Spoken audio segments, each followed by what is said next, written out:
감사의 제물이라는 제목으로 하나님의 말씀 증거하겠습니다. 아마 한 번쯤은 읽거나 들어보셨을 텐데, 폴 빌리어드라고 하는 사람이 쓴 이해의 선물이라는 책이 있습니다. 저 책의 내용이 무엇인가 하면 실제로 자기 어렸을 때의 경험을 바탕으로 쓴 단편 소설인데요. 이 아이가 엄마와 함께 사탕 가게를 갑니다. 근데 아이가 아직 화폐 개념을 모르니까 엄마가 뭘 건네주면 저 맛있는 사탕을 준답니다. 몇 번 그 하는 걸 보고 이 아이가 이제 혼자 사탕 가게를 직진했습니다. 뭐라도 줘야 되겠는데 그래서 손에다가 체리를 한 2알 가져가지고 그걸 건네주면서 사탕을 달라고 하니까 저 아저씨가 사탕 가게 주인이 그 아이를 보고, 이거 참 말이 안 되는 거지만 그 아이의 마음을 이해하고 사탕을 주었다. 그게 이제 이해의 선물이라는 책의 내용인데요. 참 어린 아이가 하니까 참 순수해 보이기도 하고 귀엽기도 하지만, 만일 다 큰 사람이 저렇게 했다 그러면 저 아마 경찰서로 갈 일입니다. 주인이 원하는 것을 가지고 와야 그 소원이 채워지는 겁니다. 우리가 오늘 특별히 하나님의 감사주일을 맞이해서 우리가 무엇을 가지고 하나님 앞에 나아갈까? 예전 같으면 수양이라도 잡고 송아지라도 잡겠는데, 우리가 무엇을 가지고 하나님 앞에 나아갈까? 어떠한 재물이 오늘 우리에게 필요한가? 헌금 봉투 드렸습니다. 추수감사 봉투에 들어있는 것이 우리의 감사 재물이 다 되지 못하고, 물론 그것 하나의 표현 방법이지만 우리에게 정작 더 중요한가? 하나님께서 기대하시는가? 내가 무엇을 가지고 하나님 앞에 나아갈까? 1년 된 수양을 가지고 나아갈까? 천천만만의 기름을 가지고 나아갈까? 성경 말씀 말하기를 하나님께서 너희에게 구하시는 것이 있다. 뭐라 그랬습니까? 오늘 본문 8절을 다시 보시면요. 사람아, 주께서 선한 것이 무엇임을 내게 보이셨나니 여호와께서 내게 구하시는 것이 오직 공의를 행하며 인자를 사랑하며 겸손히 내 하나님과 함께 행하는 것이 아니냐. 그러니까 하나님께서 구하시는 것이 있고 우리가 드려야 될 것이 있다, 그 이야기입니다. 우리의 감사 제물로서 무엇을 들고 하나님 앞에 나갈 것인가? 오늘만 아니고 이제 앞으로 일생 동안 매주 매일 우리 어떠한 감사의 제물들 들고 하나님 앞에 나갈 것인가? 무엇으로 감사할 것인가? 지난 한 주 동안에 특별히 새벽에 살폈던 말씀을 다시 한번 복귀하는 차원에서 말씀 전하도록 하겠습니다. 첫째로 우리가 가지고 나가야 될 감사의 제물은 하나님 앞에 감사함으로 드리는 기도입니다. 성도의 기도는 그 자체로 감사의 표현이요, 또한 우리가 끌고 갈 수양과 또한 송아지와 같은 그런 제물이 되는 겁니다. 우리가 무엇을 가지고 하나님 앞에 감사할까? 무엇을 가지고 기도할까? 기도하라 그러면 기도할 게 별로 없습니다. 그런데 기도를 오래 할 수 있는 방법은 하나님께서 우리에게 행하신 그 일들, 하나님께서 내 삶 가운데 역사하셨던 그 일들을 기억하고 행하면 참 거기에는 감사함이 철철 넘쳐나는 겁니다. 젖은 수건에 쥐어짜면 물이 뚝뚝 떨어지는 것처럼 겉으로 보기에는 아무 것이 없는 것처럼 보여도 참 거기를 또 생각을 하고 또 묵상을 하면 거기가 감사의 원천이요, 놀라운 하나님의 복음인 겁니다. 우리 성도님들은 무엇인지 기도할 때마다 하나님 앞에 하나님께서 행하신 일들을 기억하시면서 감사하시기 바랍니다. 기도 자체가 감사하는 거예요. 감사 제물이에요. 그래서 골로새 1장 3절에서 이 바울과 그 일행이 하는 말인데, 우리가 너희를 위하여 기도할 때마다 하나님 곧 우리 주 예수 그리스도의 아버지께 감사하노라. 하나님께 생각하신 일들을 기억했다, 그 이야기입니다. 이거는 비단 바울과 이 골로새 교회만 아니고 우리 개개인의 신앙 고백들이 되어야 됩니다. 우리 신앙인들의 눈에는 보이지 않는 하나님의 손이 움직임이 보여야 됩니다. 어렸을 때 소풍 같은 데 가다 보면 일명 야바이꾼이라고, 그 아이들 코 묻은 돈 이렇게 받아가던 사람이 있습니다. 긴 것 중에 긴 거 짧은 거 2개 놓고 골라가라고. 사실 그런 건 다 속임수들이죠. 이 손의 움직임, 그런 걸 본다 그러면 속지 않을 텐데 다 속아 넘어가는 겁니다. 우리는 이 보이지 않는 가운데 역사하시는 그 하나님의 손의 움직임을 보고 하나님께 이렇게 역사해 나가시는구나 라고 하는 것들을 기억을 하고 감사해야 되는데, 그런 감사라고 하는 것이 그냥 저절로 생기는 게 절대 아닙니다. 그 일 놓고 묵상하고 하나님의 뜻이 어디 있는가를 찾을 때 그 찾는 자들의 심령 속에 하나님의 뜻이 맺혀 나가는 겁니다. 다니엘이 기도를 했습니다. 다니엘은 그가 이미 바벨론에서 총리와 같은 총리 자리에 올랐고 그는 아쉬울 것도 없이 살던 사람이었습니다. 근데 그가 기도하다가 이 바벨론에서의 70년이라고는 그 선지자가 예언했던 그 숫자를 깨닫고 나서 그때 이제 기도를 하기 시작했죠. 그가 비록 총리에 올라가면서 여러 국정을 살피고 자기 민족을 돌아보고 했어도 알지 못했다가 그것을 묵상하면서 기도하면서 깨닫고 나니까 아주 가슴을 치면서 통곡을 하면서 기도했다는 겁니다. 하나님의 뜻을 발견했다, 그 얘기죠.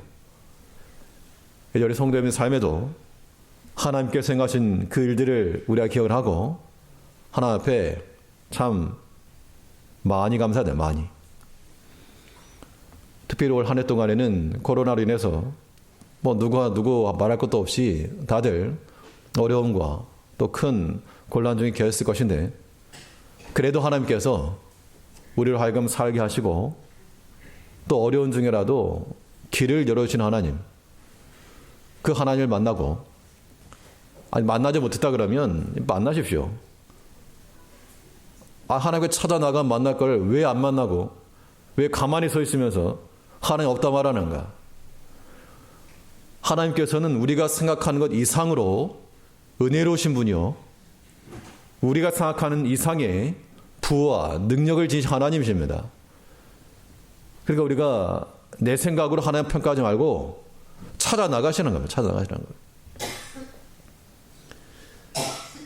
하나님께서 우리에게 행하신 것들 하나하나 생각하면 시간 가는 줄 모를 겁니다. 참으로 하나님의 일은 기묘하다. 참 하나님의 일은 타이밍이 적절히 맞으시다. 이런 것들이 우리 신앙의 언어요, 신앙의 나이들입니다. 횟수로 한 해 한 해 지나갔다고 해서 나이 먹는 게 아니고 하나 앞에서 이런 것들을 깨달아가는 것이 연륜이 깊어지는 겁니다. 시편 139편 14절에서는 이 시편 기자하는 고백이, 내가 주께 감사함은 나를 지으심이 신묘막측하심이라. 주의 행사가 기이함을 내 영혼이 잘 아나이다. 그러니까 눈이 열리니까 사람의 몸을 보고도, 자기 자신의 몸을 보고도 참 신묘막측하다. 그런 깨달은 데 우리가 있어야 됩니다. 자연을 봐도 참 신묘막측하다. 떨어지는 나무 잎사귀를 봐도 참 신기하다. 이런 마음들을 갖는 것이 바른 자세들이죠. 그 영안이 열린 것이 그렇게 열리는 겁니다. 주의 행사가 기이함을 내 영혼이 잘 아나이다. 하나님께서 어떻게 역사하시고 어떻게 이루시는지를 우리도 좀 알고, 하나님께서 역사하시는구나. 그래 좀 잘 알아야 되겠는데, 이렇게 알지 못해가지고 멍하고 있으면 하나님께서 답답해 하시는 거죠. 이제 우리가 하나님 앞에 감사의 제물로서 기도를 들고 나가시기 바랍니다. 그러려면 어떻게 되는가? 기도를 하셔야죠. 기도 자리들 지키셔야 됩니다. 지난 한 주 동안에 특별히 내심 속으로 기대하기를, 평상시에도 온라인 하면서부터 평상시에도 그렇게 많으신 분들이 그전에 비해서 많으신 분들이 참여하신 걸 보고 아마 거의 한 90% 이상 되지 않을까. 내심 기대를 했다가 사람의 기대는 할 게 못한다. 강조를 안 해서 그랬는지 모르겠지만 우리가 특별히 하나 앞에 깨어서 기도하셔야 됩니다. 지난 한 주 동안에 못하셨으니까 이번 한 주 또 기회를 드릴 거니까 감사 주일 꼭 전에만 해야 되는 거 아니죠. 이후에라도, 이번 주에라도, 지난주에 못하신 분들은 하시기 바랍니다. 감사 제물을 기도로 들고 나가야 되겠는데 어디 있냐는 거 내놔봐라. 사람의 말을 받지 마시고요. 하나님께서 우리 양심에 구하시는 음성을 듣고 신앙생활을 하나님 앞에서 하는 거 아닙니까? 감사의 제물로서 하나님께서 기도를 우리에게 원하시는 겁니다. 기억하면서, 기대하면서. 특별히 감사 주일이니까 집에서 하시지만 또 예배당 직접 찾아 나오시는 그 고생과 수고를 통해서라도 하나 앞에서 그걸 기억하시자는 겁니다. 주의 행사가 기이함을 내 영혼에 잘 압니다. 실제로 알아야지 이렇게 표현하는 거죠. 이제 우리는 하나님 나라 일에 대해서 전문가들 돼가지고 한번 척하면 하나님 역사 일어나는 것, 그 방향을 이해하고 그 결과 또한 예측이 될 수 있는 그러한 지경에 이르기까지 하나님의 이 일들을 기억할 수 있도록 묵상하며 기도하시기 있어야 됩니다. 감사를 찾고 부르짖는 자에게 하나님께서 크고 비밀한 걸 보이신다고 그랬습니다. 아무튼 기도라고 하는 거 식사하기 전에 잠깐 눈 감는 거 그거 말고 감사의 제물인 줄 알고 소 한 마리 잡고 양 한 마리 잡는 심정으로 기도하는 자리를 지켜나가고 하나님 행하신 그 신행의 일로 기도하기를 힘쓰시기 바랍니다. 또 기도할 때 무엇으로 기도할 것인가 하면 영혼에 잘 되는 것을 놓고 기도하셔야 됩니다. 영리죠, 영리. 영리의 일로서 기도 제목을 삼고 하셔야 되겠는데, 이 골로새 1장 4절 5절에 보니까요. 이는 그리스도 예수 안에 너희 믿음과 모든 성도의 사랑을 들으며 너희를 위하여 하늘에 쌓아둔 소망을 인함이니 곧 너희가 전에 복음 진리의 말씀을 들은 것이라. 하나님 앞에 감사하며 기도하는 그 내용이 다른 게 아니고, 우리 같으면 큰 건수 하나 했다, 계약 좋은 거 하나 했다, 아니면 예상치 않게 좋은 걸 얻었다, 자녀들이 잘 되었다, 그런 것들이 분명 감사의 제목이 하지만 성경이 말하는 하나님의 관심은 우리의 외적인 물질적인 그것이 하나님의 관심이 있지 않고 우리의 믿음에 관심이 있으시고 사랑과 소망에 관심이 있으시다는 겁니다. 그러한 영적인 유익함, 영리를 놓고 우리가 기도하셔야죠. 하나님 내게 믿음을 주셔서 참 감사합니다. 또 성도를 섬길 수 있는 이 사랑의 마음 주신 거 감사합니다. 현재 곤란하지만 그래도 하나님께 대한 소망의 마음 가질 수 있도록 은혜 주시니 감사합니다. 그런 마음으로 주 앞에 감사한다 그러면 그건 차원이 다른 거죠. 하나님이 기뻐하시고 하나님께서 그 믿음대로 역사해 주실 거라고 하는 겁니다. 그러니까 우리가 우리 수준에서 하나님 섬기지 말고 하나님 수준에까지 좀 높아져야 되겠습니다. 순서를 말하게 되면 성경에서는 우리가 잘 되는 순서를 어떻게 정했습니까? 1번 육체가 잘 되고 2번 영혼이 잘 되는 거. 그거 아니고 영혼이 잘됨 같이 범사가 잘 되기를 구한다 그랬죠. 요한 3서 1장 2절에서 사랑하는 자여 내 영혼이 잘됨 같이 내가 범사에 잘 되고 강건하기를 내가 간구하노라. 잘 되기를 구한 겁니다.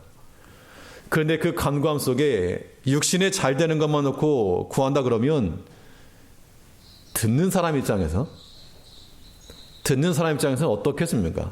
인간적으로 좀 속된 표현을 하게 되면 좀 짜증이 날 일이죠. 좀 기도를 듣는 입장에서 베풀어주는 사람의 마음을 이해하고 그 마음을 흡족하게 하면 뭐 특별한 걸 원하지 않아도 더 줄 수 있는데 자기 원하는 것만 달라고 계속 그러면 참 이거 짜증날 법도 하다는 겁니다. 우리 하나 앞에 기도하는 그 내용들을 살펴보시자고요. 우리의 영혼의 잘됨, 영리를 놓고 우리 믿음과 사랑의 일과 소망의 일을 놓고 기도하시는가? 아니 육체의 잘됨을 놓고 기도하시는가? 우리는 양자를 다 해야 되겠으나 순서가 바뀌어서 안 됩니다. 옷을 입을 때에도 순서를 따라서 속옷을 입고 겉옷을 입는 거지. 그걸 거꾸로 한다 그러면 이상한 사람 취급받을 겁니다. 우리가 하나 앞에 기도를 하시되 그냥 믿는 자들이니까 기도하시오가 아니고 이 감사의 제물로서 구약시대의 백성들이 송아지 끌고 양 끌고 주 앞에 이르렀다면 우리 하나 앞에 기도하는 마음을 가지고 하나님이 행하셨던 것들 자꾸 복귀하시고 또 우리 믿음의 일이 잘 되도록 우리 마음에 성도 사랑과 하나님 사랑이 나타나도록 또 여러 가지 어려움 중에라도 소망이 끊어지지 않도록 그 신망회를 놓고 기도할 수 있는 우리가 되어야 됩니다. 이것이 하나 앞에 가져갈 만한 우리의 재물이요 하나님이 흠양하실 것인 줄 알고 이제 오늘부터라도 특별히 한 주 동안 한 번 더 하나 앞에 힘써 간구하시는 성도님들 꼭 되시길 바라겠습니다. 둘째로 이거 하나 앞에 가지고 나갈 감사의 재물이 무엇이겠는가? 감사로 채워진 믿음을 들고 나가야 됩니다. 믿음이라고 하는 것도 우리가 들고 나갈 재물인 겁니다. 믿음이라고 하는 것에 대해서 믿음은 우리 기대하는 바로는 장차 일어날 일이지만 그러나 그 믿음이 실행되어야 될 시점은 지금 현재입니다. 아브라함의 믿음은 멀리서 장차 오실 그런 메시아를 기대하면서 멀리서 환영했지만 그의 믿음은 실제 현장에서 나타나죠. 그래서 우리의 믿음이라고 하는 것은 완료된 믿음으로 지불된 믿음으로 나타내야지만이 마땅합니다. 골로새 2장 7절에서 그러므로 너희가 그리스도 예수를 주로 받았으니 교훈을 받은 대로 믿음에 굳게 서서 감사함을 넘치게 하라. 예수를 주로 이미 받았다 그렇게 표현하겠죠. 예수를 받았다. 그럼 그 대가로 무엇을 지불했는가? 하나님께서 우리에게 그리스도를 주신 그 대가로서 요구하시는 것은 믿음 외에 없습니다. 그러니까 이 믿음이라고 하는 것도 우리의 행위적 믿음을 말한 게 아니고 하나님 주신 걸 받는 겁니다. 선물을 어른이 줄 때 받는 것 자체가 우리 행함이 아니고 받는 것까지 포함해서 선물이죠. 사실은 하나님께서 우리에게 이러한 은혜를 주실 때 그리스도 예수를 주로 받았으니 그러면 우리도 마찬가지로 믿음으로 받았으니 우리 믿음 자체가 완료되고 지불된 믿음이 되어야 한다 그 이야기입니다. 그러니까 나중에라고 하는 것은 이 믿음의 영역에서는 허락되지 않은 겁니다. 물건 사려고 그러면 지금 지불하고 가는 거지. 뭐 카드를 쓰더라도 뭐 지금 긁는 거지 나중에 하겠다. 그것은 절도요 강도라 취급받을 겁니다. 하나님께서 우리에게 요구하시는 바는 믿음으로 행하는 것을 요구하신다 그랬습니다. 그러니까 무엇이든 값을 치를 때 있어서는 그 소설 속에서 어린아이가 이 버지 2알 가져다 줘도 그 주인이 그 마음 다 이해하고 실물 사탕 건네주는 것처럼 왜 믿음 지불하면 하나님께서 거기 끄덕끄덕 하시면서 우리의 필요한 것들 또 기대치 못했던 것이라도 얼마든지 허락하실 하나님이십니다. 그 하나님을 믿는 것이 신앙인들의 삶인 거죠. 그러니까 꼭 계산만 하지 마시고 그냥 아주 그냥 더하기 빼기 똑 떨어지게 계산적으로 하지 마시고 하나님 앞에 충분히 하나님 앞에 넉넉한 마음을 가지고 나가는 거 그게 믿음입니다. 이 믿음으로 나가는 거, 그러면 믿음으로 말미암은 자들은 믿음으로 복을 받는다 그렇게 말했죠. 로마서 3장 9절에서 그러므로 믿음으로 말미암은 자는 믿음이 있는 아브라함과 함께 복을 받느니라. 근데 우리 관점이라고 하는 것이 복을 받느니라 여기에 방점이 찍히면 안 되고 믿음이 있는 거기서 끝입니다. 그러면 하나님께서 우리에게 어떤 걸 줘도 그것이 우리에게 사실 복된 겁니다. 사람이 그렇잖아요. 우리가 어려움을 당하면 참 속상하다가도 우리가 이거 믿음을 곰곰이 생각해 보니까 차라리 이게 낫네, 차라리 다행이다라고 하는 생각이 들 때가 있다는 겁니다. 그게 믿음으로 받는 것이죠. 그러면 버릴 것이 없는 것. 하나님 은혜와 사랑은 믿음으로 보면 버릴 것이 없는, 그 뭐 들은 말이긴 하지만 속꼬리가 그렇다죠. 속꼬리는 버릴 게 없다고 합니다.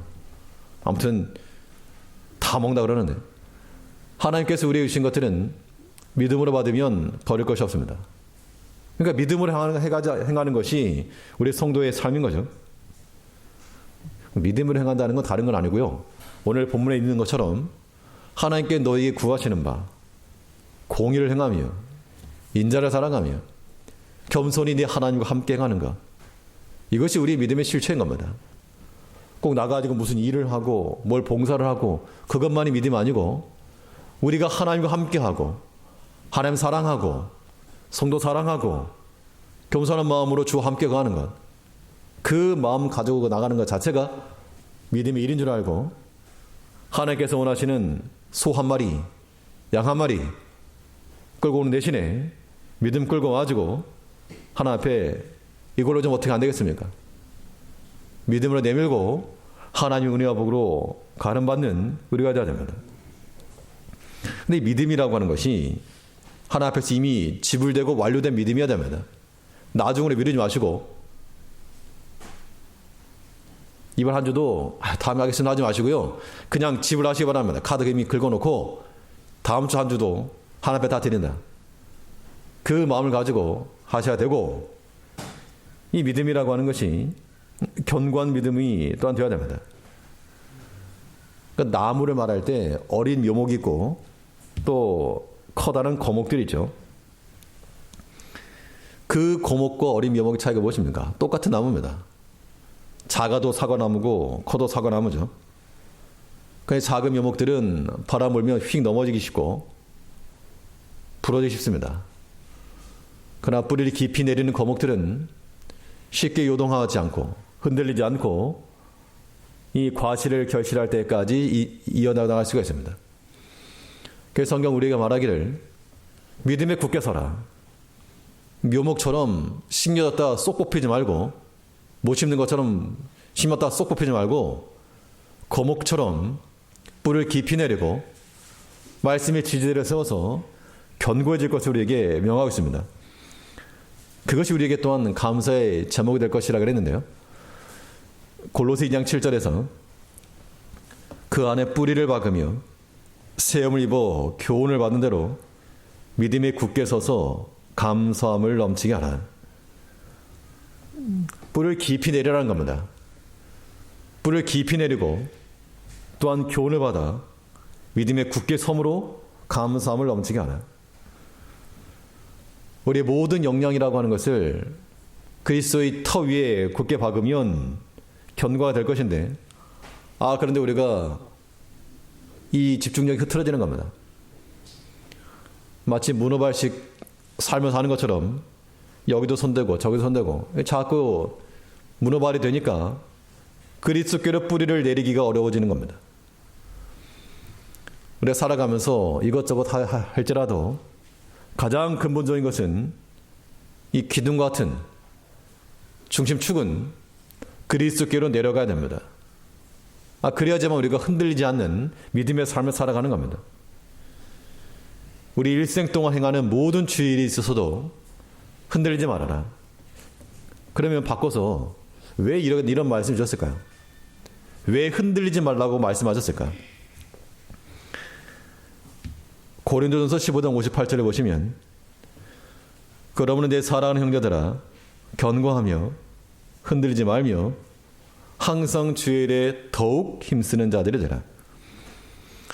우리 흔들리지 말라라고 말씀하신 이유는 바람이 분다 그야, 그죠? 우리가 아무리 믿음으로 일을 하려고 해도, 아무리 선한 마음을 가지고 있어도 예상치 않은 곳에서 훅 바람 불어오는 거, 훅. 그러면 갑자기 바람이 그냥 획가닥 넘어가는 겁니다. 그것은 믿음의 견고에 선 것이 아니다. 물론 우리가 예상치 않은 일들을 당했을 때 많이 당황스럽죠. 마음의 때로는 어지럽기도 할 것이고, 그래도 흔들리지 말며 주의 일에 더 힘쓰는 자들이 되라. 믿음에 굳게 서는 자들은 우리 사람의 마음이 흔들릴지라도 거기에 다시금 굳게 하고 그리스도께로 뿌리를 내려서, 예수님께서도 얼마나 인내하셨습니까? 귀신의 왕 바알세불이라고 하는 그런 말을 귀신의 왕 바알세불 그러니까 별 와닿지 않으시죠? 그 말을 좀 우리가 이해하기 쉽게 말씀드리면, 그런 표현을 한다 그러면 저 아마 관계상에 쫓겨날지도 모릅니다.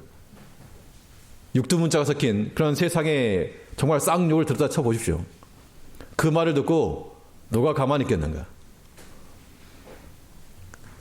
예수님께서 자기에게 거역하신 자를, 참으신 자를 기억하라. 하늘 영광 내려놓고 이 땅에 오셨는데 이놈의 백성들이 그걸 알지 못하고 거역을 하고 거스리고, 그때 우리 심장 같아서는 아주 그냥 한번 당하겠지만 자기를 거역하는 자를, 참으신 자를 기억하라. 그러면서 주의를 하는 겁니다. 이 자리에 계신 모든 성도님들 다 우리 하나님 사랑하고 또 교회 사랑하고 성도 섬기기를 기뻐하신 줄 압니다.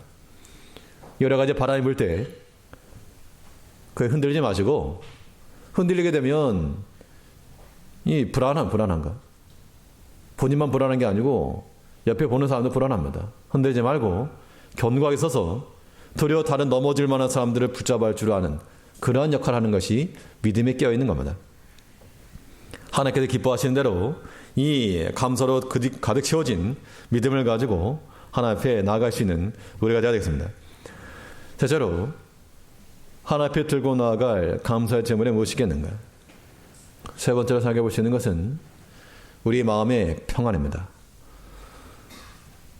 성도님들 마음속에 안정되고 고요한 심령을 갖는 것은 하나님 앞에 감사 제물 드리는 겁니다. 소 한 마리, 양 한 마리 끌고 가는 것만큼이나 중요한 것이 마음속에 평정심을 유지하는 겁니다. 이 마음의 평안함이라고 하는 것이 어떻게 주어질까? 세상의 것으로는 평안이 주어질 수 없다고 그랬죠. 예수님께서도 내가 주는 평안은 세상이 주는 것과 다르다. 세상이 주는 평안은요, 그거 없어지면 끝인데, 하나님이 주신 평안은 그것은 영원한 것이고, 왜 영원하냐? 하나님 자신이기 때문에 그렇습니다. 그래서 이것을 수직잡기라고 표현한다 그러면, 하나님과 우리 사이의 관계가, 이 수직관계가 명확해질 때, 하나님을 설마 우리 발 밑으로 보는 거 아니시겠죠? 하나님 우리의 위에 계시는 우리의 아버지요, 우리의 왕이시며 주인이라는 겁니다. 그런 바른 부자관계에서 온전한 부모 사랑과 경배가 존중이 나오고, 분명한 군신관계에서 목숨을 건 충성이 나오는 것이며, 확실한 주정관계에서 온전한 순종이 나오는 겁니다. 하나님과 우리 사이의 관계가 어떠한가? 분명한 군신관계와 주정관계와 부자관계가 명확해야 됩니다. 그럴 때 우리 마음은 그 하나님으로 인한 평안이 임한다 그 얘기죠. 골로새 3장 15절에서는 그리스도의 평강이 너희 마음을 주장하게 하라. 너희는 또한 감사하는 자가 되라. 그리스도의 평강이 우리 마음 가운데 주장하게 되면 그것이 우리로 하여금 감사함을 주게 될 것을 말하고 있습니다.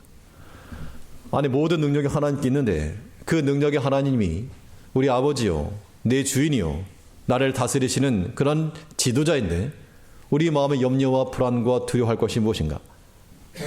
그러니까 사람의 마음속에 염려가 들어도 하나님과의 관계가 명확해지면 우리는 평안한 심령을 가지고, 평안하다는 게 아무 생각 없다는 게 아니고, 왜 생각 없겠습니까? 현실적 곤란함 속에서 왜 염려가 안 되겠습니까마는, 그래도 우리 마음 한편에는 하나님으로 인한 안정감들이 있어야 한다는 겁니다.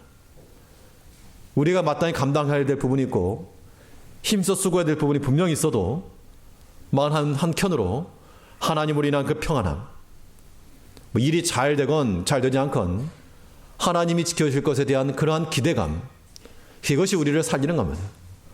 또 그것이 또 감사하잖아요. 우리 믿음 바 하나님이 어떤 하나님인가? 우리 믿음 바 그 하나님이 어떤 하나님인지 따라서 우리 마음의 평안이 달라지는 겁니다. 그러니까 하나님에 대한 그 신앙 고백의 정도가 우리 심령 상태를 결정하는 거죠. 로마서 4장 17절에서 아브라함이 이렇게 고백했습니다. 그의 믿음 바 하나님은 죽은 자를 살리시며 없는 것을 있는 것 같이 부르시는 이시니라. 항상 드릴 말씀드리지만 이런 말씀들이 우리의 생명이 되는 겁니다. 그의 믿음 바 하나님이 죽은 자를 살리시는 하나님이시요 없는 것도 있는 것처럼 부르신 이였기 때문에 그 숱한 어려움 속에서도 하나님 의지하고 나갔다 그 이야기입니다. 그럼 우리의 믿음 바 하나님 어떤 하나님이신가?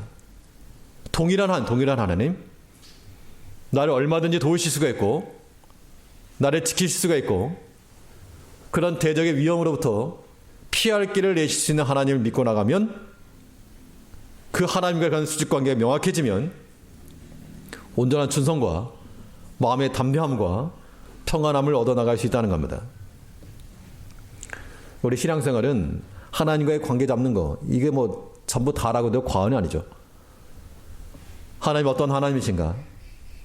내가 믿는 하나님 어떤 하나님인가?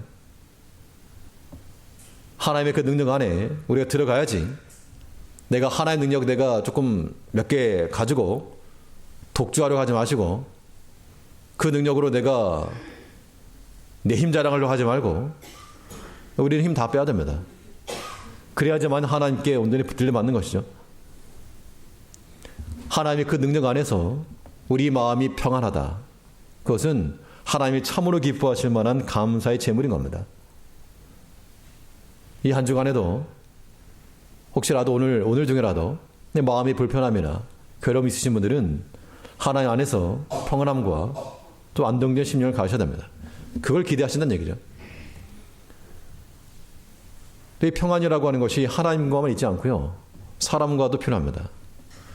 많은 사람들이 내가 하나님 섬기는 건 좋은데 아무개 때문에 이 교회 못 다니겠다, 그런 사람들도 실제로 많이 있습니다. 믿지 않는 사람들 중에도 보면. 우리는 하나님과의 수직 잡기를 바랄 뿐만 아니라 우리 믿음의 형제들과의 수평 잡기도 잘해야 됩니다. 골로새 3장 15절에서는 같은 말씀인데요, 그리스도의 평강이 너희 마음을 주장하게 하라. 평강을 위하여 너희가 한 몸으로 부르심을 받았나니 또한 너희는 감사하는 자가 되라. 그리스도의 평강이 너희 마음 가운데 주장하는 것이 끝이 아니고, 그건 1절 다음 2절인데, 그랬으면 한 몸으로 부르심을 받은 형제들과도 평강함을 유지하라, 그 이야기입니다. 함께하는 공동체에서는 이 키 맞춤이 필요합니다. 키 맞춤. 무슨 일 할 때에도 좀 수평을 이루고 그래야지 일이 되는 거죠.